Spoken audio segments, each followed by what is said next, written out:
Usap-usapan ngayon sa social media ang magandang balita na pinahayag ni Mami Oni. Di mapigilan ang mapaluhan ng mag-ina dahil sa sobrang saya, kitang-kita sa reaksyon ni Tir Onya ang labis na saya, noon malaman na sa wakas ay magiging ate na siya.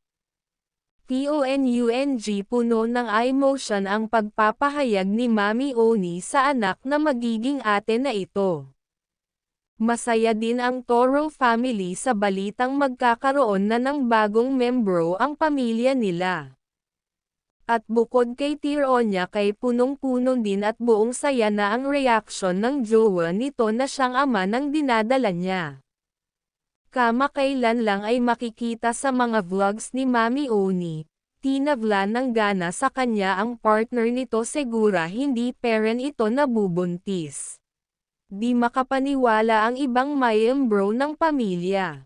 At halos lahat mga kaibigan nila ay nag-abot ng masayang mensahe. At ang iba naman ay halos hindi makapaniwala na makakabuo pa sila ng kanyang partner. Isa sa napakasaya ay ang anak ni Mami Oni na di makapaniwalang ate na ito.